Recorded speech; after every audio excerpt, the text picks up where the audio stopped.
시사의 스위치를 꺼다 따뜻한 시사 시사온 시간입니다. 오늘도 시사평론가이신 한동대학교 주재원 교수와 함께합니다. 네, 안녕하세요. 안녕하세요. 네, 설은 잘 보내셨나요? 네, 아유, 뭐 설 연휴가 짧아가지고, 맞아요. 네, 올해는 좀 아쉽습니다. 네. 네, 오늘은 또 총선을 앞두고 가장 뜨거운 이슈죠. 정계 개편에 대한 얘기 준비해 오셨는데 여당인 국민의힘과 야당인 민주당의 총선 앞 공방이 뜨거워지고 있습니다. 일부 정치인들이 기존 거대 양당을 탈당해서 새로운 정당으로 재편되는 소식 거의 매일 나오고 있는데 이런 상황에서 소위 제3지대론이 주목을 받고 있죠. 네, 정치권에서 이제 제3지대로는 이제 제3의 지대에서 이 민주당계 정당과 이 보수 정당이 수십 년 동안 이제 한국 정치를 양분해 왔지 않습니까? 이제 네. 이런 부분에 대해서 비판하면서 어떤 그 정치 세력의 새로운 필요성을 주장할 때 주로 나오는 이론이에요. 네. 그래서 이제 그 제3지대론 같은 경우는 이제 보수나 진보를 가리지 않고 음. 양당 모두를 이제 비판하면서 이 중도층 표심을 붙잡기 위한 그러한 이제 정치적 결사체를 이제 포괄적으로 일컫는 표현이기도 하고요. 네. 특히 이제 제3지대론에서는 이제 거대 양당이 서로 이제 비판하고 서로 음. 비난하고 반사 이익만을 통해서 이제 생존한다. 네. 그래서 이제 그 이러한 적대적 공생 관계를 끝내야만이 한국 음. 정치에 희망이 있다라고 또 이제 주로 강조하기도 하죠. 네. 근데 이런 움직임들이 사실 어제 오늘 일은 아니었을 것 같은데 그럼 구조적인 문제라고 볼 수도 있을까요? 그렇습니다. 이제 아무래도 사실 한국의 이런 양당제가 굳어지게 된 것은 이 1987년 6공화국 음. 시작 이후에 이제 소선거구제로 개편된 총선 제도의 영향이 가장 크다고 할 수가 있겠죠. 예. 이제 모든 지역구를 최소 단위로 쪼개서 1등만 당선이 되는 이 선거구제로 운영이 되다 보니까 네. 지지율을 가령 뭐 한 10%에서 15% 정도 받는 이 소규모 정당 같은 경우는 이 총선에서 지역구 당선자를 배출하기가 상대적으로 어려울 수밖에 없겠죠. 이제 그러다 보니까 이제 비례대표 당선에 기대를 걸 수밖에 음. 없는데 이제 그마저도 지난 21대 총선에서 이제 준연동형 비례대표제가 도입되기 전까지는 음. 양당이 또 이제 비례대표까지도 싹쓸이 해가는 상황이 네. 되다 보니까 여러 면에서 여의치가 않았죠. 네. 이 한국 사회에서 총선을 앞둔 제3지대 정계 개편의 역사 좀 어떻습니까? 사실 이제 항상 한국 정치의 역사를 보면은 이 총선이나 대선을 앞두고 이 제3지대의 역할론들이 항상 이렇게 불거져 나왔었습니다. 네. 제3지대 정당의 시초라고 할 수 있는 역사를 음. 보면은 이제 1992년에 14대 총선을 앞두고 이 현대그룹 창업자이자 회장이었던 당시 정주영 음. 회장이 창당을 한 이 통일국민당이 대표적이라고 할 수 있겠습니다. 네. 전통적인 보수 계열인 기업가적인 이미지와 함께 또 다른 한편으로는 북한의 소를 기부하는 뭐 그런 행위 등을 통해서 대북 관계에 있어서는 또 이제 진보 정당에 가까운 행보를 보였죠. 이제 그러면서 어느 정도 이제 중도층의 인기를 끌어들이는 데 성공을 했고요. 네. 이런 인기를 이제 등에 업고 14대 총선에서 무려 국회 31석을 차지를 음. 하는 그야말로 이제 파란을 일으킵니다. 이게 원내 3당의 역할과 이 교섭단체라는 캐스팅 보터 역할을 동시에 차지하게 되면서 네. 그야말로 이제 당시에는 통일국민당의 신드롬이 음. 일어나기도 했었고요. 네.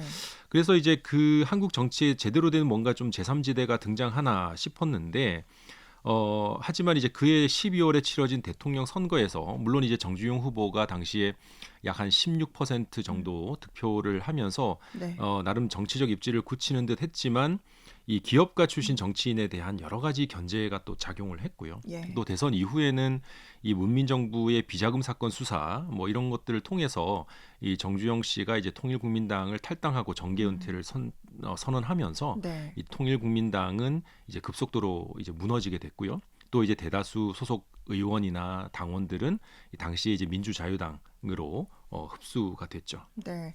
이 제3지대로 좀 대표적인 정당이 자유민주연합, 자민련 아닙니까? 맞습니다. 이제 그 한국 정치사에서 성공적으로 제3지대를 구축한 정당이라고 음. 평가받는 것 중에 이제 충청권 보수 정당, 네. 이른바 이제 자민련이라고 하는 이제 1995년이었죠. 그 당시에 이제 자유민주연합 이라고 하는 당으로 이제 출범을 한 네. 그것이 이제 가장 대표적인 제3지대라고 할 수가 음. 있습니다. 이 당시 자민련은 보수 정당의 분파이면서도 박정희 전 대통령 체제의 집권 여당이었던 민주공화당의 후계자임을 이제 스스로 좀 자처를 했고요. 네. 그래서 이제 이 자민련은 민주화 이후에 영남권 주류 정당이었던 당시 보수 정당 그리고 호남권 주류 정당이 이제 민주계 양당 체제에 반감을 가진 어떤 그 충청권 유권자들의 지역 정서를 기반으로 하는 정당을 구축을 해서 네. 꽤 오랫동안 정치적 입지를 만들었습니다. 그래서 15대 총선에서 이 충청권을 석권하고 거기에 더해서 경기, 대구, 강원 지역 일부에서도 당선자를 배출하면서 네. 무려 50석을 차지합니다. 그러니까 꽤 많은 이제 그 의석을 차지를 했었고요. 네. 이것은 이제 한국 역사상 제3지대 정당이 배출한 가장 많은 국회의원 수로도 아직도 기록이 되어 있죠. 이후에 네. 이제 자민련이 김종필 당시 총재를 중심으로 하는 체제가 무너지면서 이제 이회창 후보였죠. 당시 대선 후보를 중심으로 하는 이 자유선진당으로 그 전통을 이어갔지만은 네. 이제 19대 총선에서 참패하면서 음. 새누리당에 흡수 합당이 됐습니다. 네. 그럼 진보 정당 중에 제3지대 정당은 없었습니까? 진보 정당 소위 이제 민주계라고 하죠. 네. 민주계 정당에서도 제3지대 정당이 출연했는데요. 이들은 이제 일반적으로 보면은 이제 그 참여정부 노무현 당시 이제 정권의 친노 비노 경쟁에서 밀린 호남 기반의 정치인들과 이 중도 성향의 정치인들이 주축이 되면서 이 노무현 정부 당시 여당이었던 열린우리당을 탈당해서 나가서 일부 이제 그 동교동계를 중심으로 한 네. 이 새천년 민주당 을 이제 만들었어요. 근데 그 이후에도 이제 김한길계의 중도개혁 통합 신당 그리고 민주당과 중도개혁 통합 신당이 합당한 중도 통합 민주당 등이 이 민주계열의 제3지대 정당이었다라고 볼 수가 있는데 근데 이제 뭐 17대 대선을 앞두고는 또다시 네. 이제 당시 열린우리당과 합당을 해서 대통합 민주신당을 창당을 합니다. 네. 그래서 이제 다시 합쳐졌다라고 볼 수가 있겠고요. 가장 이 민주계에서 성공한 제3지대라고 한다면 아무래도 20대 총선에서 이른바 이제 녹색 돌풍을 일으키면서 호남권을 중심으로 총 38석의 당선자를 배출하면서 네. 이 제3당에 등극했던 안철수 의원의 이제 국민의당이 가장 대표적이라고 할 수가 있겠죠. 네. 또 소위 스타 정치인의 이미지에 기대 만들어진 제3지대 정당도 있었죠.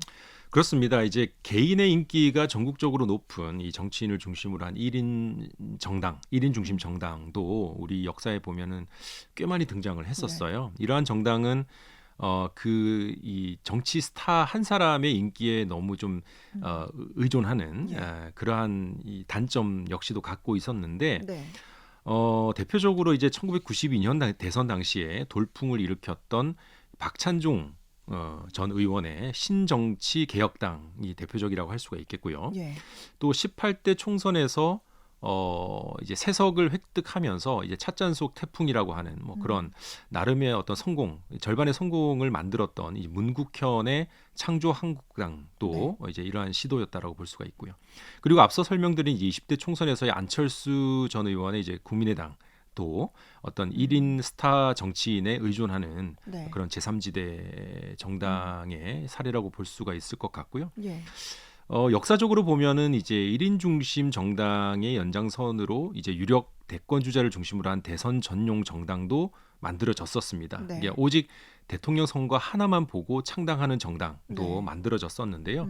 대표적으로 이제 2002년 당시에 이 정몽준 후보의 국민통합 21이라는 정당이 있었고요. 네. 그리고 이제 지난 2022년 대선 당시에 지금 현 경기도지사죠. 이제 김동연 후보의 새로운 물결. 네. 뭐 이런 정당들이 이제 제3지대 정당으로 볼 수가 있겠습니다. 네. 그럼 지금 이제 4월 총선을 앞둔 이런 상황에서 제3지대 재편은 어떻게 진행이 되고 있습니까? 아시다시피 이제 이번 총선을 앞두고 작년 연말부터 본격적인 제3지대를 중심으로 한 정계 개편이 진행이 되고 있죠. 네. 여당인 국민의힘은 윤석열 대통령 당선 이후에 계속 친윤과 비윤의 권력 다툼으로 인해서 이제 당내 분위기가 어수선했는데 네. 그 권력 투쟁의 선봉에 섰던 이준석 전 당대표가 탈당을 해서 개혁 신당을 창당을 했지 않습니까? 예. 그래서 이제 이 이준석의 개혁 신당을 중심으로 해서 이제 보수 진영의 정계 개편이 만들어지고 있다라고 볼 수가 있고, 이들은 이 정통 보수 지지자들의 윤석열 정부에 대한 실망감이 높아지는 상황에서 네. 이 보수의 틈새 전략으로 음. 대안적 보수 정당을 내걸고 있죠. 예. 그리고 이제 더불어민주당 역시도 이 친 이재명계와 반 이재명계의 잡음이 오래 이어지면서 내부 갈등이 이제 표출되기 시작했고, 예. 또 지지자들끼리의 어떤 계파 싸움이 또 이제 지지부진하게 이렇게 이어져 왔는데, 이 와중에 이제 그 이낙연 전 총리가 탈당해서 신당을 창당을 함으로써 민주당 쪽 정계 개편도 또 급물살을 타고 있다라고 볼 수가 있겠습니다. 네. 또 전통적인 제3정당이지만 뭐 최근 몇 년 동안은 이제 영향력을 별로 발휘하지 못하고 있는 정의당 네. 역시도 이제 당내 자강론과 새로운 창당론의 대치를 이어오다가 류호정 의원이 중심이 되는 세 번째 권력이라고 하는 모임이 네. 공개적으로 제3지대 창당 참여를 밝히고, 이외에도 이제 정의당 내 참여계의 새로운 진보, 그리고 정의당을 탈당해서 사회민주당을 창당했고, 또 기본소득당, 그리고 이제 열린민주당과 연대해서 새진보연합이라고 하는 선거용 정당 연대를 꾸리자라고 네. 하는 것으로 이제 결정을 한 것으로 알려져 있습니다. 그리고 이제 정의당 주류 세력들은 최근이었죠. 녹색당과 이제 합쳐서 네. 이 녹색 정의당이라고 하는 선거 연합 정당을 추진을 했죠. 자, 이러한 상황에서 이제 총선 후보 선정 과정에서 여러 가지 또 경선 불복 뭐 이런 일들이 이제 이어질 거거든요. 네. 민주당이든 국민의힘이든. 그러면서 이제 후보 등록 직전까지 그러한 경선에서 탈락한 정치인들이 제3지대 정당을 또 기웃거리는 네. 그러한 어떤 정치인들의 이합 집산은 계속될 가능성이 매우 높습니다. 이제 과연 이번 총선에서의 제3지대 정치인들의 도전이 큰 반향을 불러일으킬지 네. 아니면은 그저 찻잔 속 태풍으로 끝날지 한번 지켜보는 것도 네. 이번 총선을 바라보는 관전 포인트가 될 수 있을 것 같습니다. 네.